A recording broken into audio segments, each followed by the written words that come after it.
अस्सलामुअलैकुम रहमतुल्लाहि वबरकातुहू। My self Mohammad Zakaullah. आज जो है हमें थर्ड लैंग्वेज कन्नड़ा यानी तृतीय भाषा कन्नड़ा इसमें का एक मॉडल पेपर सॉल्व कर रही। तो मॉडल पेपर में का सेकंड मॉडल पेपर है ये। तो उस मॉडल पेपर को विथ आंसर यानी इसी में क्वेश्चन रहता और इसी में आंसर भी रहता। तो उस तरह से मैं तुम ना थर्ड लैंग्वेज कन्नड़ा अगर आया तो उसमें क्वेश्चन किस तरह से आती, कैसा कैसा तुम्हें उसमें आंसर्स करना, किस तरह से तुम ना सिक्योर मार्क्स कर सकती। तो तुम्हें ओनली ये पास हो को निकल गए तो बस कर को सूचनों को स्कोरिंग सब्जेक्ट के सका तुम ना मैं बता कर देता हूँ। तो उस तरह से प्लान कर को तुम्हें मेरी क्लास में बने रहो। तो ऑलरेडी मैं सेकंड लैंग्वेज कन्नड़ा भी इसी चैनल पे कर को अल्लन सर ट्रस्ट में। तो तुम्हें जाको जो सेकंड लैंग्वेज कन्नड़ा पढ़ रही उन्होंने देख सकती। तो स्पेशली जो थर्ड लैंग्वेज कन्नड़ा पढ़ रही तृतीय भाषा कन्नड़ा तो उनके वास्ते एक मॉडल पेपर सॉल्व कर रहा हूँ। तो तुम ना मॉडल पेपर में एक यानी बोर्ड एग्ज़ाम में इसी तरह का पैटर्न पेपर आता है करको उसको बोलते हैं मॉडल पेपर। तो देख सकते हैं पहले ऐसा आता है कर्नाटक शाला परीक्षा ಮತ್ತು मौल्य निर्णय मंडली यानी हमारा KCB बोर्ड जो है उनका नाम डाला जाता है और उनका एड्रेस डालती। बाद में SSLC मादरी प्रश्न पत्रिके 2 मॉडल पेपर 2 कर रहा हूँ। तो उसके वास्ते मॉडल पेपर 2 कर को है। तो ये पेपर आता कर को नहीं इस तरह का पेपर आता है। इसमें से भी क्वेश्चन उन्होंने सेलेक्ट कर को दे सकते हैं, ऐसा नहीं कि नहीं दे सकते कर को। थर्ड लैंग्वेज कन्नड़ा यानी तृतीय भाषा कन्नड़ा थर्ड लैंग्वेज कन्नड़ा। तो टाइमिंग 3 आवर रहता। 3 आवर में तुम्हें लिखना 80 मार्क्स का पेपर रहता है और तुम्हारा सब्जेक्ट का कोड आता है 62K। तो सब्जेक्ट कोड याद रखना तुम्हें। थर्ड लैंग्वेज कन्नड़ा के जो बच्चे हैं उन्होंने तुम्हारा सब्जेक्ट कोड आता है 62K सब्जेक्ट का कोड। और टाइमिंग तुम ना 3 आवर देती है एनुअल एग्जाम में पेपर लिखने और टोटल 80 मार्क्स का पेपर रहता है। तो फर्स्ट मेन इस तरह से आता तुम्हें देख सकती बहु आयकीय प्रश्न करको रहता है। तो इसी में क्वेश्चन इसी में जो है जवाब भी है। तो तुम्हें काम भी देखने की ज़रूरत नहीं। तो जस्ट तुम्हें देख ले जो थर्ड लैंग्वेज के बच्चे बहु आयकीय प्रश्न मल्टीपल ಚಾಯ್ಸ್ ಕ್ವೆಶ್ಚನ್ ಕ್ರಮಾಕ್ಷರದೊಂದಿಗೆ ಪ್ರತಿ ಸರಿ ಉತ್ತರಕ್ಕೆ 1 ಅಂಕ ಬಹು ಆಯ್ಕೆಯ ಪ್ರಶ್ನೆಗಳು। 1 क्वेश्चन को 4 जवाब, ईच क्वेश्चन हैव 4 आंसर्स। हर सवाल को 4 जवाब रहती। उस 4 जवाब में सही जवाब को चुनकर लिखना तो उसको 1 मार्क, हर एक सही जवाब को 1 मार्क मिलता है। तो 8 1 जा 8 इस तरह से बहु आयकीय प्रश्न मल्टीपल चॉइस क्वेश्चन। एक क्वेश्चन को 4 जवाब रहती।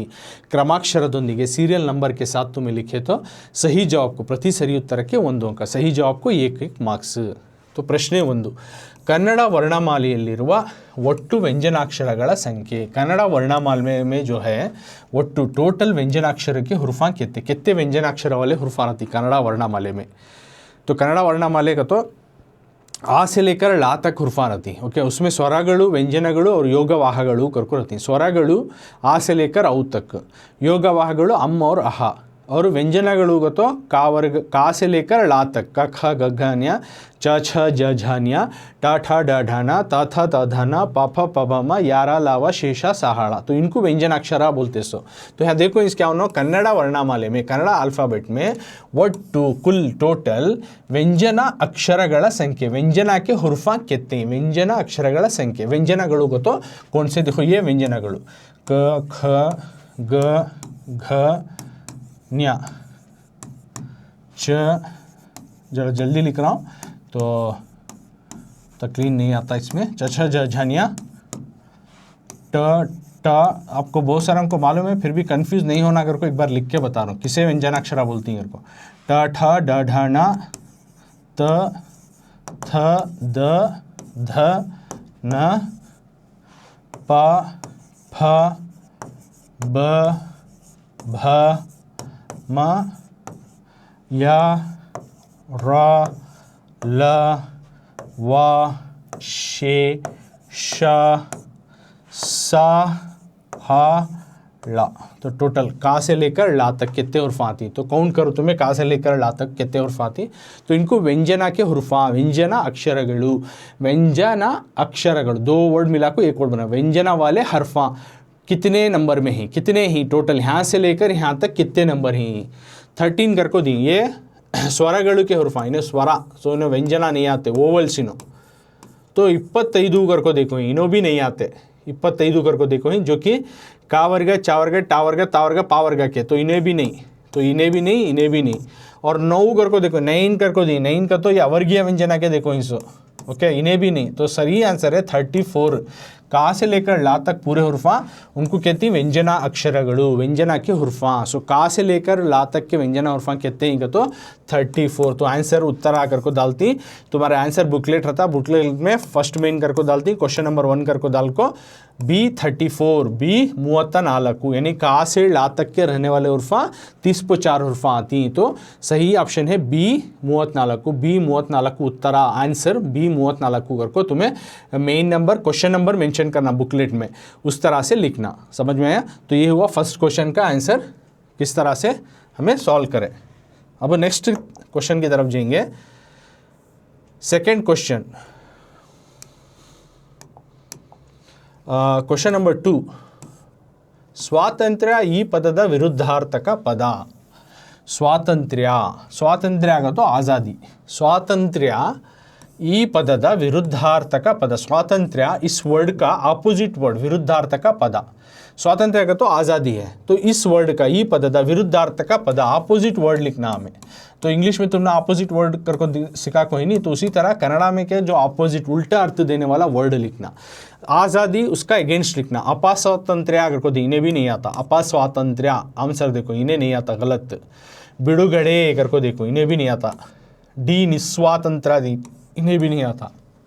तो the right answer is C पारतंत्र्य। तुम्हारे क्वेश्चन पेपर में टिक कर लियो सही आंसर को, बाद में बुकलेट में जाको उत्तरा सी पारतंत्र्य, सी दल को पारतंत्र्य अगर को लिखती, यानी आज़ादी ये कैद, यानी दूसरों की हुकूमत में हमें गुलामों की तरह रहना, दैट इज कॉल्ड पारतंत्र्य। दूसरे हुकूमत करते सो स्वातंत्र्य का तो हमारी खुद की हुकूमत, खुद ही हमारे इंडिपेंडेंट रहती है, ये इंडिपेंडेंट नहीं रहता सो उसको बोलती पारतंत्र्य, स्वातंत्र्य पारतंत्र्य। तो ये हुआ। इसके बाद अब मैं अगले क्वेश्चन की तरफ जाएंगे MCQ में, यानी ಬಹು ಆಯ್ಕೆ ಪ್ರಶ್ನೆಗಳು में। थर्ड क्वेश्चन, प्रश्न 3 पुस्तक ई पदದ तद्भव रूप। पुस्तक नाम का वर्ड है, पुस्तक का तो किताब करको, ई पदದ तद्भव रूप, तत्भव का तो तत्भव रूप लिखो। तत्भव में 2 वर्ड छुपी, एक तत् और एक भव, दोनों मिला के तद्भव बनता है। तत् का तो संस्कृत संस्कृत, भव का तो केम बंद, संस्कृतದಿಂದ बंद, came from Sanskrit, that is called तद्भव, संस्कृत से आया हुआ वर्ड करको। तो पुस्तका वर्ड इसका जो है संस्कृत से आया हुआ फॉर्मेशन हमें लिखना, तद्भव रूपा में लिखना। तो होत्तगे देखो ही सी बुक करको दी इन्हें भी नहीं आता इंग्लिश वर्ड, वो पुस्तका दी इन्हें भी नहीं, पुस्तका दी इन्हें भी नहीं, तो सही है ये होत्तगे। तो तुम्हें आंसर में बुकलेट, तुम्हारे आंसर बुकलेट में क्वेश्चन नंबर 3 डालती, ये होत्तगे, this is the right answer. So से ये होत्तगे। तो तद्भव रूपा पुस्तका का वर्ड का तद्भव फॉर्म क्या होता है तो होत्तगे। ओके, तत्समा तद्भव करको तुमने इसी चैनल में मैं करको हूँ, तो तुम्हें जाको देख ले सकते हैं। अल्लाह अंसार ट्रस्ट चैनल में व्याकरण क्लासेस करको हूँ, तो व्याकरण क्लासेस में तुम ना तत्समा तद्भव का तो क्या क्या फॉर्मेशन आती हैं वो तमाम चीज़ें करको हूँ, तुम्हें जाको देख ले सकती हूँ। तो नेक्स्ट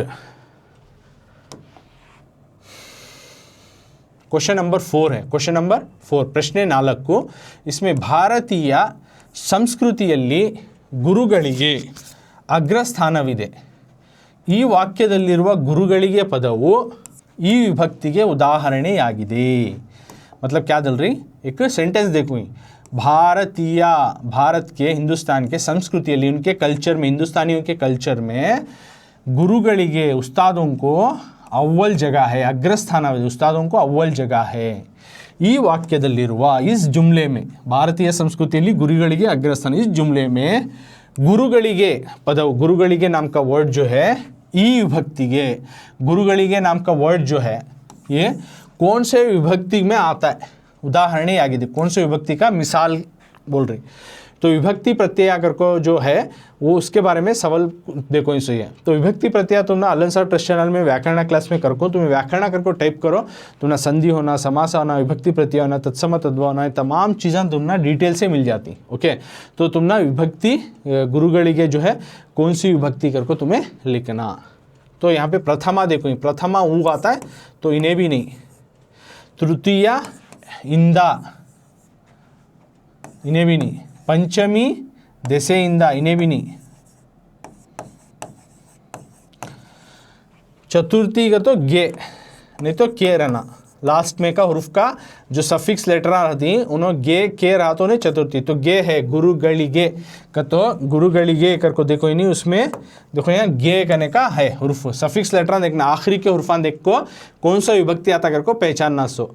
और आखिरी में अगर ऊ रहता तो उन्हें प्रथमा आ जाता, आखिरी में अगर इंदा रहता तो उन्हें तृतीय हो जाता, आखिर में अगर देसे इंदा कर को रहता तो पंचमी होता, तो इन्हों कौन से भी नहीं।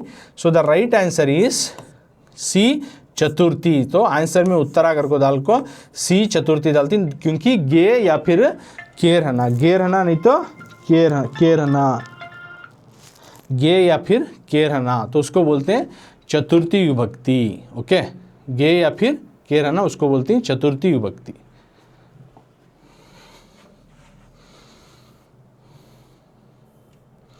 क्वेश्चन नंबर 5, ಕೆಳಗಿನವುಗಳಲ್ಲಿ नीचे दिए गए ಕೆಳಗಿನವುಗಳಲ್ಲಿ ಆಗಮ ಸಂಧಿಗೆ ಉದಾಹರಣೆಯಾದ ಪದ, ಕೆಳಗಿನವುಗಳು नीचे दिए गए आगम संधि को उदाहरणेयाद, मिसाल के तौर पे के जो वर्ड कौन से वर्ड जो हैं मिसाल के तौर के जो है वर्ड हैं। तो आगम संधि किस में आता है अगर को, देवोन मादा देखो इन्हें भी नहीं आता, जीवनोत्साह इन्हें भी नहीं आता, महात्मा देखो इन्हें भी नहीं आता, तलेयन्नु देखो तलेयन्नु आ या वा या फिर या तो ने आगम संधि में आता है, वा या फिर या तो। सो डी तलेयन्नु अगर को लिखती हैं, डी तलेयन्नु लिखती हैं क्योंकि उन्हें आगम संधि में आता है, डी आगम संधि का तो सो आगम संधि का तो बीच में या फिर वा आना। ओके, तले प्लस अन्नु जब मिलाती या का आगमन होता या फिर वा का आगमन आना, यानी बीच में या फिर वा वाला हुरुफ आगा तो उन्हें आगम संधि होता है। तो संधिಗಳು इसी चैनल में मैं करको हूँ, तुम्हें जाको देख ले सकती।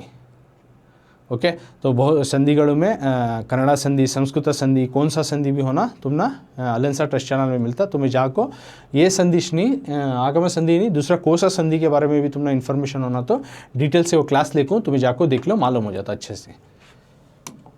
Next question number 6, excuse me,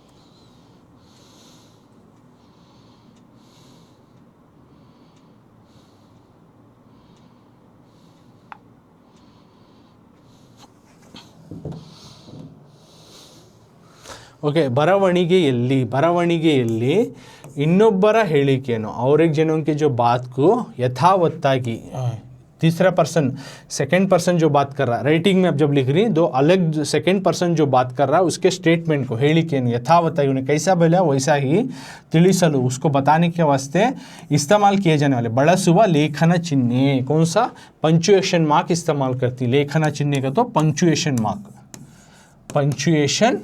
mark का लेखन चिन्ह, पंचुएशन मार्क। ಬರವಣಿಗೆಯಲ್ಲಿ ಇನ್ನೊಬ್ಬರ ಹೇಳಿಕೆಯನ್ನು यथावत्तागी ತಿಳಿಸಲು ಬಳಸುವ लेखन चिन्ह, राइटिंग के दौरान दूसरा पर्सन जो बात कर रहा है ಇನ್ನೊಬ್ಬರ ಹೇಳಿಕೆ, दूसरा पर्सन जो बोल रहा है उसको उसी तरह यथावत्तागी ತಿಳಿಸಲು उन्हें जिस तरह से बोले उसी तरह बताने के वाले इस्तेमाल किए जाने वाला ಬಳಸುವ लेखन चिन्ह, पंचुएशन मार्क। कौन सा, ये उदाहरण देखो इन्वर्टेड कामा क्या, भावसूचक को तो सरप्राइज के टाइम में बोलती हैं, सो हाँ हो हाँ इस तरह के टाइम वो भी नहीं, आवरण का तो ब्रैकेट उन्हें भी नहीं, प्रश्नार्थ का तो क्वेश्चन मार्क उन्हें भी नहीं। So the right answer is उदाहरण, डबल इन्वर्टेड कामा जो आता उदाहरण उत्तरा, ये उदाहरण इज द राइट आंसर। अगर दूसरा पर्सन बात कर रहा है उसके स्टेटमेंट को हमें एज इट इज़ उन्हें कैसा बोला उसी तरह हमें बोल दे तो वो उसको इन्वर्टेड कामा में हमें लिखना पड़ता है। राइटिंग के दौरान, लिखने के दौरान जो है डबल इन्वर्टेड कामा, यानी शुरू कहाँ से करती हूँ वहाँ से इन्वर्टेड कामा शुरू करना और आखिरी में एंड में ऊपर जो है इस तरह से इन्वर्टेड कामा एंड करना, बिगिनिंग और एंड दो भी करना, तो उसको बोलते हैं उद्धरणा चिन्ह। इन्वर्टेड कामा को बोलते हैं उद्धरणा चिन्ह। तो ये हुआ क्वेश्चन नंबर 6 से MCQ का। अब आगे बहुवाक्य प्रश्न का आगे वाला सवाल।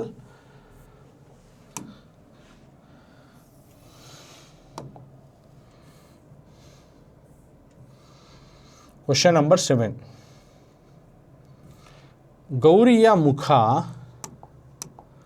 ಕ್ವೆಶ್ಚನ್ ನಂಬರ್ 7, ಗೌರಿಯ ಮುಖ ಕಮಲದಂತೆ ಅರಳಿತು.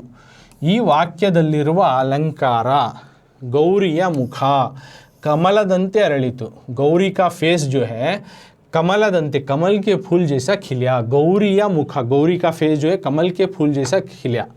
ಈ ವಾಕ್ಯದಲ್ಲಿರೋ इस सेंटेंस में रहने वाला अलंकार कौन सा अलंकार आता है इस स्टेटमेंट में, इस सेंटेंस में. गौरिया मुख कमलदंते अरಳಿತು. गौरी का जो है फेस, मुंह जो है कमल के फूल की तरह खिलिया. गौरिया मुख कमलदंते, अंते अगर को आगा तो कभी भी याद रख लो ने उपमा अलंकार. तो द राइट आंसर इज उपमा. रूपक अलंकार नहीं आता क्योंकि दोनों भी एक कर को नहीं बोल रही.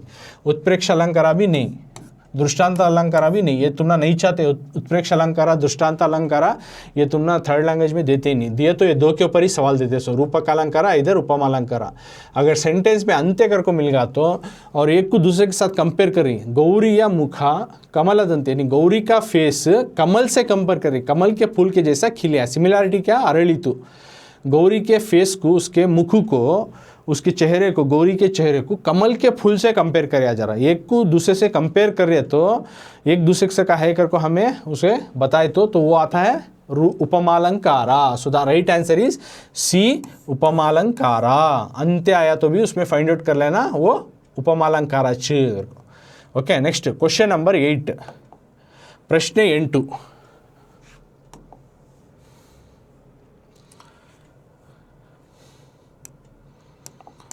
प्रश्न 8, भविष्यत कालद कालसूचक प्रत्यय. भविष्यत काल, फ्यूचर टेंस में जो एक्स्ट्रा जो सफिक्स लेटरान डालती उसके हुर्फा लिखो. भविष्यत कालद कालसूचक प्रत्यय. भविष्य फ्यूचर टेंस का जो आगे डालने वाले सफिक्स लेटरान कौन से, दा डालती क्या, नहीं. उत्ता डालते क्या, नहीं. माड़ुत्ता, बंदा, होदा, वो भी नहीं. उदा है क्या, उदा भी नहीं आता. सो द राइट आंसर इज उवा. उवा है माडुवनु, नोडुवनु. भविष्यत काल का तो फ्यूचर, उन्हें करने वाला कर रहा नहीं. अवनु नोडुवनु, उन्हें देखता है. अवनु हेळुवनु, उवा आ रहा ना. हेळुवनु, नोडुवनु, माडुवनु. देखो नोडुवा, नोडुवा, उवा यानी माडुवा, माडुवा, केळुवा,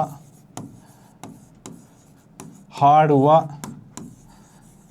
तो इस तरह के वर्ड हुआ हुआ कर को आ रहा. देखो तो हुआ आया तो उन्हें कभी भी भविष्यत काला, फ्यूचर टेंस में आता है. भविष्यत काला का तो इंग्लिश में फ्यूचर टेंस. ये टेंस के ऊपर क्वेश्चन है. ये टेंस भी कालागड़ू भी मैं करको हूँ.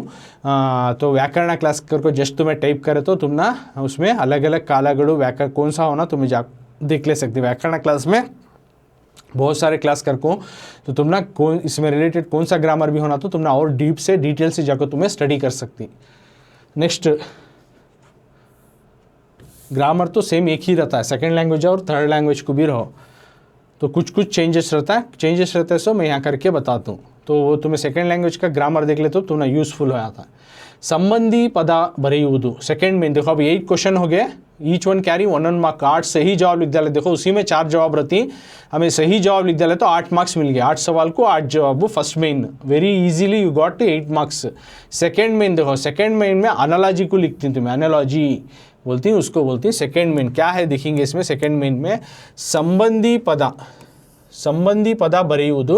प्रति सरी उत्तर के ಒಂದು अंक. हर एक सही जवाब को 1-1 मार्क. संबंधी पद बರೆಯುವುದು यानी एनालॉजी को लिखो. हर सही जवाब को 1-1 मार्क्स. जो 4 सवाल रहती, 4 सवाल को 1-1 मार्क तो टोटल 4 मार्क्स मिलती. 4 1 जा 4. संबंधी पद बರೆಯುವುದು. तो क्वेश्चन नंबर 9, गुरूरू इंडिया, भारत अगर को बोल रही. ओके, तो इन दोनों को कंपेयर करके हमें तीसरे का जवाब लिखना. संबंधी पदा तो उसको एनालॉजी बोलती हैं. सही जवाब को 1 मार्क. मिनीपोलिस नगरा कहाँ आता है? तो अमेरिका करके लिखती है, मिनीपोलिस नगरा अमेरिका।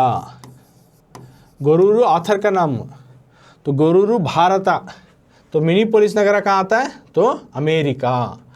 शिशुनाಳ संत, तो क्वेश्चन नंबर 10 में शिशुनाಳ संत, शिशुनाಳ सेंट को शरीफरू को शिशुनाಳ संत अगर को उनको लखब है। सो हलगूरिना संत अगर को किसे बोलती? खादर शाह वली को बोलती। हजरत खादर शाह वली, खादर शाह वली को हलगूरिना संता बोलती। शिशुनाळದ संत शरीफ अरू उनको बोलती। सो तो हलगूरिना संत ये लखब है उनका, तो ये किसे बोलते हैं? खादर शाह वली को बोलते हैं। नेक्स्ट, स्वस्वभाव चेहरे बे ताय बसीरू ಒಂದೇ, तो कळस शिलुबे बिಳಿ ಮಿನಾರು, कळस शिलुबे बिಳಿ ಮಿನಾರು ये कैसा? धर्म दुसिरू ಒಂದೇ। ये कंप्लीट द सेंटेंस लाइक धर्म दुसिरू ಒಂದೇ, यानी एक इनकम्प्लीट सेंटेंस देखो, इसको कंप्लीट करना बस। स्वस्वभाव चेहरे बेरे ताया बसीरू ಒಂದೇ, ये कंटिन्यूटी इसका होगा। तो कळस शिलुबे बिಳಿ मीनारू ये क्या आता है? तो धर्म दुसिरू ಒಂದೇ। तो कंप्लीट का एक सेंटेंस उसका कंप्लीट करको देखो, थर्ड का नहीं देखो, उसका सही जवाब हमें कंप्लीट करको लिखना। सो 11th क्वेश्चन में सो 3 मार्क्स मिल गया। तो 12th क्वेश्चन, क्वेश्चन नंबर 12, ಸಾವಿರಾರು ಕೆರೆ ತುಂಬಿ हज़ारों के तालाब भरकर जोताड़ुतावे कुणिगलू, यानी कुणिगल जो है उसमें लटक रहा है। तो कुच्चलू मीनू करको देखो, एक किस्म की मच्छी, वो क्या है? मुंगई कंडू नगुतावे। ये भी कंप्लीट कर सेंटेंस, मुंगई कंडू नगुतावे, मुंगई कंडू नगुतावे करको लिखती।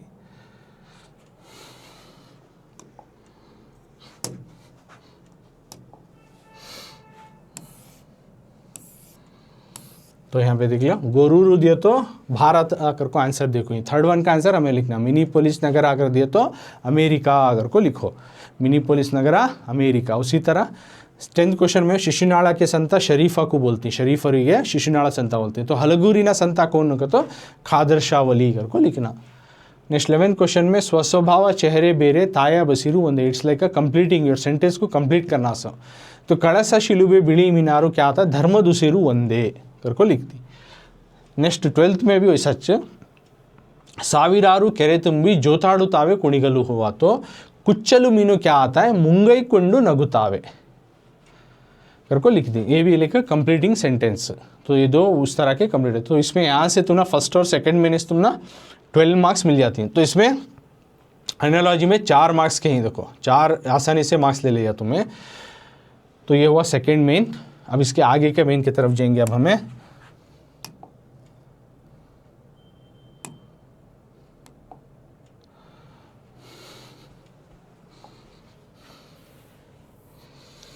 Third main. अब इसमें 4 सवाल आती, ಒಂದು ವಾಕ್ಯದಲ್ಲಿ ಉತ್ತರಿಸಿ। 4 सवाल ಒಂದು ವಾಕ್ಯದಲ್ಲಿ ಉತ್ತರಿಸುವಿಕೆ, यानी 1 सेंटेंस में तुम्हें जवाब लिखना, आंसर इन 1 सेंटेंस। ಒಂದು ವಾಕ್ಯದಲ್ಲಿ ಉತ್ತರಿಸುವಿಕೆ, ಆನ್ಸರ್ ಇನ್ 1 ಸೆಂಟೆನ್ಸ್। ವಾಕ್ಯ ರೂಪದಲ್ಲಿ ಬರೆದ ಪ್ರತಿ ಸರಿ ಉತ್ತರಕ್ಕೆ 1 ಅಂಕ, ವಾಕ್ಯ ರೂಪದಲ್ಲಿ ಬರೆದ ಸರಿ ಉತ್ತರಕ್ಕೆ 1 ಅಂಕ। ಒಂದು ವಾಕ್ಯದಲ್ಲಿ ಉತ್ತರಿಸಿ, एक एक जुमले में एक एक सेंटेंस में लिखो। वाक्य रूपದಲ್ಲಿ सेंटेंस फॉर्मेशन में जो लिखे सही उत्तर के सही जवाब को 1-1 मार्क्स, 1 अंक। सही जवाब को 1-1 मार्क्स मिलती, हर एक सही जवाब को 1-1 मार्क्स, टोटल 4 मार्क्स मिलती। उल्लाळದ रानी यार, उल्लाळ वाली रानी कौन? उल्लाळ की रानी कौन? उल्लाळದ रानी अब्बक्का देवी। उल्लाळ में रहने वाली रानी क्वीन कौन? Who is the queen of Ullal? Ullal की क्वीन आको Abbakka Devi. Who is the queen of Ullal? The queen of Ullal is the Abbakka Devi. Abbakka Devi को उल्लाड़ा की क्वीन करको बोलती। तो ये 1 मार्क का, यारू कर को सिर्फ तुम्हें अब्बक्का देवी करको लिखती, 1 मार्क्स का। उल्लाड़ा, उल्लाड़ा एक जगह का नाम, तो वहाँ की रानी कौन, क्वीन कौन, बेगम कौन का? तो उल्लाळದ रानी अब्बक्का देवी। बोलो बच्चों, उल्लाळದ रानी अब्बक्का देवी। उल्लाड़ा की क्वीन जो बेगम है उन्हें अब्बक्का देवी। यारू काट को सिर्फ अब्बक्का देवी डाल दो, देखो तुम ना 1 मार्क आसानी से लिए जाओ, 1 मार्क। खाली उल्लाड़ की रानी कौन करको पूछ रही, उल्लाळದ रानी अब्बक्का देवी। यारू काटो सिर्फ आंसर में हो अब्बक्का देवी डाल डालो, same remaining all in the question में है पूरा भी। तो यारू काटो अब्बक्का देवी डालो, तुम ना 1 मार्क्स मिल गया। ओके, नेक्स्ट क्वेश्चन की तरफ जाएंगे। क्वेश्चन नंबर 14, प्रश्न 14। ನವೀನ ಯುಗದ ಕೇತನ ಯಾವುದು? ನವೀನ ಯುಗದ ನಯೇ ज़माने के केतना कौन? केतना कौन? नए ज़माने के मॉडर्न ज़माने के केतना कौन करको पूछ रही। तो नवीन युगದ केतना क्रापुतले, नवीन मॉडर्न ज़माने के केतना कौन का तो क्रापुतले करको लिखना। Remaining all in the question only देखो है नवीन युगದ केतना, यहाँ भी होची नवीन युगದ केतना, नवीन युगದ केतना सेम क्वेश्चन में क्या है वो खाली यावुदु काड़ो क्रापुतले, क्या लिखती क्रापुतले। नवीन युगದ केतन यावुदु करको दिए तो नवीन युगದ केतन क्रापुतले, नवीन नए मॉडर्न ज़माने के केतन कौन भईगा तो क्रापुतले। क्रापुतले यावुदु काड़ो जस्ट क्रापुतले दला देखो तुमने 1 मार्क ऊपर खाली अब्बा का देवी लिखे 1 मार्क ईजिली 1 मार्क तुमना, ये इसका 1 मार्क, इसका 1 मार्क, दो का 2 मार्क्स हो गए। ओके राइट, अब नेक्स्ट क्वेश्चन की तरफ जाएंगे। क्वेश्चन नंबर 15, ये भी ಒಂದು ವಾಕ್ಯದಲ್ಲಿ ಉತ್ತರಿಸಿ, 1 सेंटेंस का 1 जुमले वाला सवाल। ಧರ್ಮಪದನು ಯಾವ ದೇವಾಲಯದ ಮಹಾದ್ವಾರಕ್ಕೆ ಕಳಶವನ್ನು ಕೂಡಿಸಿದನು? ಧರ್ಮಪದನು ಈಗ ಬಂದ जो था धर्मपद, ಅವನೇ ಯಾವ ದೇವಾಲಯದ किस मंदिर के महाद्वार के मेन डोर को, मेन गेट को ऊपर कलश, जो सोने का कलश था नहीं, वो कलश को उन्हें रखने खुमाया, कूड़ीसीदनु। धर्मपद जो था उन्हें मंदिर था, एक मंदिर के एक मेन डोर पर कौन सा कलश को उन्हें रखने खुमाया, कौन से मंदिर के ऊपर एक कलश को रखने खुमाया? याव देवालय, किस मंदिर के ऊपर जो है ना कलश को रखने खुमाया? कलश सोने का कलश चम्मू के जैसा आता नहीं, उसको बोलती। तो वो कलशा को कौन से मंदिर के ऊपर रखने खुमाया? कौन? धर्मपदनु। तो आंसर धर्मपदनु कोणार्क, ಯಾವ ಕಡ್ಕೋ कोणार्क ದೇವಾಲಯದ, ರಿಮೈನಿಂಗ್ पूरा क्वेश्चन में शता ದೇವಾಲಯದ महाद्वारಕ್ಕೆ ಕಲಶವನ್ನು ಕೂಡಿಸಿದನು। धर्मपद जो था उन्हें कोणार्क नाम का मंदिर, देवालय था कोणार्क, आंसर यहाँ पे कोणार्क। यावा काड़ो कोणार्क दल, कौन सा मंदिर के ऊपर उन्हें कलश रखने को माया? कोणार्क देवालय था, कोणार्क के मंदिर के ऊपर जो है वहाँ के द्वारा के ऊपर, डोर के ऊपर कलश को रखने को, कलशವನ್ನು ಕೂಡಿಸಿದನು। कोणार्क देवालयದ ಮಹಾದ್ವಾರಕ್ಕೆ ಕಲಶವನ್ನು ಕೂಡಿಸಿದನು, ಕಲಶಕೂನೆ ರಖನೆ ಖುಮಾಯಾ। ನೆಕ್ಸ್ಟ್ ಕ್ವೆಶ್ಚನ್ ನಂಬರ್ 16, ನಾಗೇಶ್ ಹೆಗಡೆಯವರು ಹೈಸ್ಕೂಲ್ ಶಿಕ್ಷಣವನ್ನು ಎಲ್ಲಿ ಪಡೆದನು? नागेश ಹೆಗಡೆಯವರು, नागेश ಹೆಗಡೆ ಜೊತೆ हाईस्कूल शिक्षण, हाईस्कूल के एजुकेशन को एल्ली पढ़े, कहाँ पर उन्होंने हासिल किए? नागेश हेगड़े जो थे हाईस्कूल के एजुकेशन को उन्होंने कहाँ लिया, कहाँ पाए? तो नागेश हेगड़े और नागेश हेगड़े जो थे हाईस्कूल शिक्षण, हाईस्कूल के एजुकेशन को एडಳ್ಳಿಯಲ್ಲಿ पढ़ेದರು। एडಳ್ಳಿ नाम की एक जगह है, प्लेस है, तो वहाँ पे उन्होंने हासिल की। नागेश हेगड़ेयವರು हाईस्कूल ಶಿಕ್ಷಣವನ್ನು ಎಲ್ಲಿ ಪಡೆದರು? नागेश हेगड़े जो थे उन्होंने अपना हाई स्कूल का एजुकेशन 8, 9, 10 को जो बोलते हैं तो मैं उसको बोलते हैं हाई स्कूल एजुकेशन, तो उन्होंने कहाँ हासिल की? तो उन्होंने नागेश हेगड़े जो थे उन्होंने हेगड़ेयವರು हाई स्कूल शिक्षण, जो सवाल में छे हाई स्कूल के एजुकेशन को, हाई स्कूल के क्लासेस को उन्होंने एडಳ್ಳಿಯಲ್ಲಿ, एडಳ್ಳಿ नाम का गाँव है वहाँ के स्कूल में उन्होंने हासिल किया, एडಳ್ಳಿಯಲ್ಲಿ ಪಡೆದರು। नेक्स्ट ಕೆಳಗಿನ ಪ್ರಶ್ನೆಗಳಿಗೆ 3 ಅಥವಾ 4 ವಾಕ್ಯಗಳಲ್ಲಿ उत्तर ಬರೆಯುವಿಕೆ। नीचे दिए गए सवालों को 3 या 4 जुमलों में जवाब दीजिए।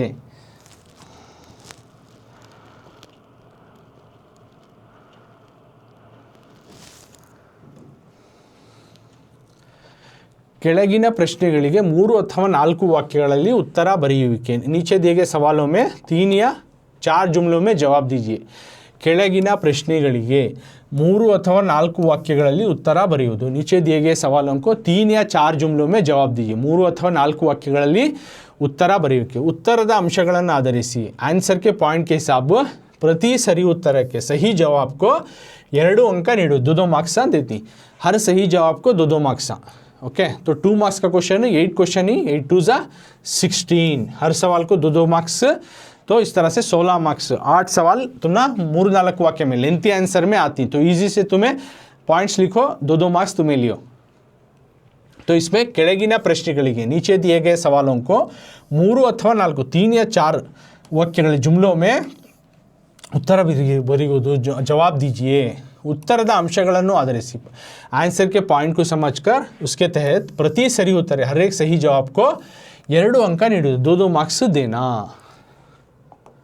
ಗಾಂಧೀಜಿಯವರು ಗಾಂಧೀಜಿ ಜೊತೆ ಗೌರಮ್ಮನವರ ಮನೆಗೆ ಗೌರಮ್ಮಕ್ಕೆ ಘರ್ಕು ಏಕೆ ಬಂದರು?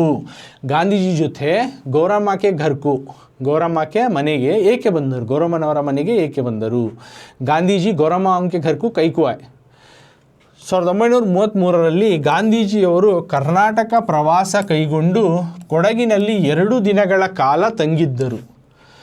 ಆಗ ಗಾಂಧೀಜಿಯವರ ಪರಮ ಅನುಯಾಯಿಯಾಗಿದ್ದ ಗೌರಮ್ಮನವರು ತಮ್ಮ 21ನೆಯ ವಯಸ್ಸಿನಲ್ಲಿ ಉಪವಾಸ ಸತ್ಯಾಗ್ರಹ ಮಾಡಿ ಗಾಂಧೀಜಿಯವರು ನಮ್ಮಂತಹ ಸಾಧಾರಣ ಕುಟುಂಬದವರ ಮನೆಗೂ ಬರಬೇಕೆಂದು ಹಠವನ್ನು ಹಿಡಿದರು. ಆಗ ಕೊಡಗಿನ ಕಿತ್ತಳೆ ಹಣ್ಣು ನೀಡಿ ಎಳೆ ಚೆಲುವೆಯ ಉಪವಾಸವನ್ನು ಅಂತ್ಯಗೊಳಿಸಿದ ಗಾಂಧೀಜಿ ಗೌರಮ್ಮನವರಿಗೆ ಕೊಟ್ಟ ಮಾತಿನಂತೆ ಅವರ ಮನೆಗೂ ಬಂದರು. तो ಗಾಂಧೀಜಿ जो है गौरम्मा के घर को क्यों आए? ಗಾಂಧೀಜಿಯವರು ಗೌರಮ್ಮನವರ ಮನೆಗೆ गौरम्मा के घर को ಏಕೆ ಬಂದರು? किस लिए आए? गांधी जी थे फ्रीडम फाइटर है ना, महात्मा गांधी जी हम सब बुलाते हैं. तो उन्होंने गौरम्मा के घर को क्यों आए? वही ही केम टू द गौरम्मा's हाउस. तकरीबन साल था 1933 में 1933 में गांधी जी जो थे महात्मा गांधी जी, इन्होंने कर्नाटक की तरफ जो है कर्नाटक के अलग अलग रिहायशी जो शहर हैं वहाँ पर अलग अलग कर्नाटक के बस्तियों पर जो है ट्रैवल कर रहे थे, सफ़र कर रहे थे. प्रवास कईगोंडु कर्नाटक के जो स्टेट में अलग अलग जगहों पर सफ़र तय कर रहे थे. तो उस तरह सफ़र करते हुए कोडगिनल्ली, कोडग एक प्लेस है कर्नाटक में, वहाँ पे कोडग में 2 दिन तक ठहरे हुए थे, काला तंगी 2 दिन तक कोडग में ठहरे हुए थे. आगा तब जो थे जब क्या हुआ तो गांधी जी की महात्मा गांधी जी की परम अनुयायी आगिदा कट्टा उसकी गांधी जी की जो है फॉलोवर ने, गांधी जी जो बोलते थे वो उसको वेदा वाक्य उस तरह की एक फॉलोवर, एक कट्टा उनकी फॉलोवर जो थी गौरम्मा, उसका नाम था गौरम्मा. तो गौरम्मनವರು तಮ್ಮ गौरम्मा जो थी अपनी 21ನೇ तकरीबन 21 साल की नौजवान वयस्सिನಲ್ಲಿ उस उम्र में उपवास सत्याग्रह माड़ी. उन्होंने जो है 21 साल की उम्र में सत्याग्रह कर रही थी. उन्हें सत्याग्रह खाना पानी छोड़कर एक तरह का प्रोटेस्ट कर रही थी उन्हें. तो गांधी जी जो थे तम्मंತಹ अपने जैसे साधारण कुटुंबदवर, अपने जैसे एक कॉमन फैमिली के तम्मंತಹ साधारण कुटुंबदवर मनेगू हमारे जैसे कॉमन फैमिली के घर को बरबेकिंद आना करको हठवन्नु हिडिदरु. जिद में ठहरे गौरम्मा, आप तुम्हें हमारे घर को आना चाहिए, इतनी दूर आको ही तो तुम्हें हमारे घर को आना चाहिए, हमारे जैसे गरीबों के घर को आना चाहिए करको उन्हें जिद करी. तब आगा कोडगिन, तब कोडग में कित्तळे हन्नु नीडी, तो उसके अपने घर में ऑरेंज फ्रूट को देखो, संतरे को देखो, एड़े चलुवेया जो है उन्हें एक छोटी सी कम से उम्र की जो खूबसूरत नौजवान लड़की उन्हें गौरम्मा उस टाइम में, तो उन्हें उसको जो है संतरे का फ्रूट दिए गांधी जी, देकर उसका जो उन्हें सत्याग्रह कर रही थी, यानी खाना पानी छोड़कर उन्हें जैसा रोज़ा जैसा रख रही थी, उसको उन्होंने ख़त्म किया, अंत्यಗೊಳಿಸಿದ गांधी जी इस तरह से उसको ख़त्म करे. तो गौरम्मनवरिगे और गौरम्मा को भी जो है कोट्टा मातिनंते जो उन्होंने वादा करे उस तरह से ಅವರ ಮನೆಗೂ ಬಂದರು, उनके घर को भी आए. तो इसमें सवाल में क्या पढ़ रही तो गांधीजी ಅವರು ಗೌರಮ್ಮನವರ ಮನೆಗೆ ಏಕೆ ಬಂದರು? गांधीजी जो थे ಗೌರಮ್ಮನವರ ಮನೆಗೆ ಏಕೆ ಬಂದರು? गांधीजी गौरम्मा के घर को क्यों आए? 1933ರಲ್ಲಿ ಗಾಂಧೀಜಿಯವರು ಕರ್ನಾಟಕ ಪ್ರವಾಸ ಕೈಗೊಂಡು ಕೊಡಗಿನಲ್ಲಿ 2 ದಿನಗಳ ಕಾಲ ತಂಗಿದ್ದರು. 1933 में गांधी जी कर्नाटक के अलग अलग जगहों पर सफ़र कर रहे थे. तो उसी तरह कोडग में आकर 2 दिन ठहरे हुए थे. तब ಆಗ ಗಾಂಧೀಜಿಯವರ ಪರಮ ಅನುಯಾಯಿಯಾಗಿದ್ದ ಗೌರಮ್ಮನವರು ತಮ್ಮ 21ನೇ ವಯಸ್ಸಿನಲ್ಲಿ ಉಪವಾಸ ಸತ್ಯಾಗ್ರಹವನ್ನು ಮಾಡಿ. तब गांधी जी की एक कट्टा फॉलोवर थी, उन्हें भी पीस के ऊपर फ्रीडम हासिल करना चाहती थी, उसका नाम था गौरम्मा. वो अपनी 21वें उम्र में खाना पानी छोड़कर अंग्रेज़ों के खिलाफ प्रोटेस्ट कर रही थी, सत्याग्रह कर रही थी. बाद में ಗಾಂಧೀಜಿಯವರು ತಮ್ಮಂತಹ ಸಾಧಾರಣ ಕುಟುಂಬದವರ ಮನೆಗೂ ಬರಬೇಕೆಂದು ಹಠವನ್ನು ಹಿಡಿದರು. तो गांधी जी जब कोडग में उन्हें भी थी ना, उन्हें बोलते नहीं तुम्हें हमारे घर को आना करको जिद करते, हमारे जैसे गरीबों के घर को आना तुम्हें घर को जिद करते. कौन? गौरम्मा. तो ಆಗ ಕೊಡಗಿನ ಕಿತ್ತಳೆ ಹಣ್ಣು ನೀಡಿ ಎಳೆ ಚೆಲುವೆಯ ಉಪವಾಸವನ್ನು ಅಂತ್ಯಗೊಳಿಸಿದ ಗಾಂಧೀಜಿ ಗೌರಮ್ಮನವರ ಕೊಟ್ಟ ಮಾತಿನಂತೆ ಅವರ ಮನೆಗೂ ಹಿಂತಿರುಗಿದರು. इस तरह से कोडगु में जो संतरे यानी ऑरेंज नारंगी बोलती नहीं तुम्हें, उस तरह का फ्रूट फेमस हुआ कोडग में. तो फ्रूट उसे देख को उस नौजवान लड़की जो गौरम्मा है उसको देखकर उसका जो है रोज़ा उन्हें रखी थी, खाना पानी छोड़ को आज़ादी के वास्ते लड़ रही थी, तो यहाँ ख़त्म करना करके उसको ख़त्म करा, उसका रोज़ा तोड़ने को मैं. तो इस तरह से गांधी जी और उसको जो वादा कर रहे थे, उन्हें ज़िद करी थी हमारे घर को भी आना करके, उसके घर को भी आए. तो वजह क्या थी, ये तमाम चीज़ें हमें लिखे. तो ये 2 मार्क्स का क्वेश्चन तुम ना ईजिली 2 मार्क्स मिलती हैं इसमें. नेक्स्ट क्वेश्चन नंबर 18, ಪ್ರಶ್ನೆ 18.